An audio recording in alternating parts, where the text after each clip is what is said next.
Hi everyone. ఇప్పుడే నేను గాలిపటం పైకి ఎగరేస్తే మా తమ్ముడు లాగేసుకొని నేనే ఎగరేసుకుంటున్నాను అని చెప్పుకుంటున్నాడు.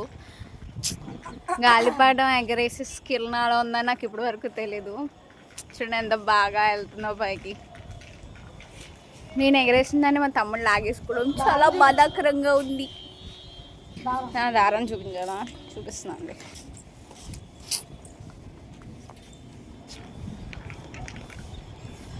బాగుంది.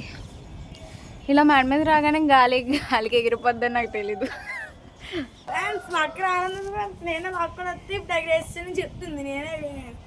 కాదు నేనే ఎగరేస్తాను డాడీ అబద్ధాలు చెప్తాడు అనుకోండి. చూడండి సాయంత్రం అయిపోయింది టైం, అయినా మా తమ్ముడు ఇప్పుడే ఎగరేస్తానని నన్ను పిచ్చెక్కించి మేడ మీద తీసుకొచ్చాడు. బాగుంది, చాలా పైకి ఎగిరిపోయింది.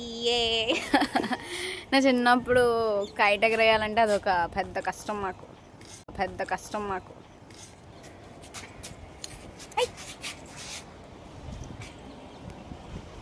హాయ్ గణేషు.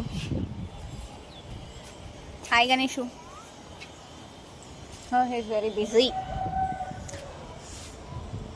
వాడిని కైట్ సక్సెస్ఫుల్లీ ఎగరేస్తాం మేము. ఫ్రెండ్స్ ఇప్పుడు నేనే ఎగరేస్తున్నాను చేతి. చూడండి ఇప్పుడు నేనే ఎగరేస్తున్నాను. నా చేతిలోనే ఉందన్నమాట దారం. అది అంత గట్టిగా ఎగురుతుందో నాకు చేతిలోంచి లాగేస్తుంది అది. చూడండి బాగుంది కదా, నేనే ఎగరేస్తున్నాను. కైట్ ఎగరేసి టైం. కైట్ ఎగరేసి టైం. చూడండి వాడు నాకు ఇచ్చేసి పక్క మేడ మీద ఉన్న వాళ్ళందరినీ పిలుస్తున్నాడు. వాళ్ళు కైట్ ఎగరేస్తున్నారు పాపం. చూడండి ముగ్గురు ఎగరేస్తున్నారు ఓన్లీ. ఈరోజు ఎవరు ఎగరేసుకోరు అని చెప్తుంటే వింటలేదు వీడు. మా అక్క అసలు కైట్ ఎగరేయడం రాదు. అది కానీ చూడండి మా కైటు.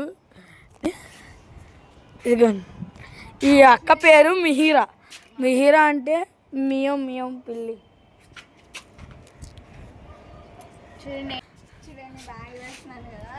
అక్కడ ఏం లేదు. ఇప్పుడే నైట్ అయిపోయింది, సూర్యుడు కూడా వెళ్ళిపోయాడు అనమాట. సో అందుకే మా తమ్ముడు దించేస్తున్నాడు, దాన్ని కైట్ని దించేస్తున్నాడు.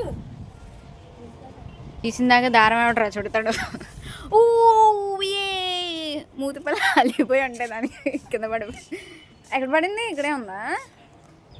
ఇదిగోండి అక్కడే పడిపోలేదు, లేచే ఉంది. పడిపోలేదు అన్నమాట. ఈ దారం అంతా ఇప్పుడు నేను చుట్టుకోవాలి.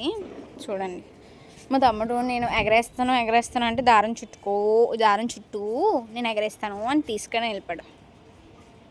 చాలా ఇంక మళ్ళీ ఇక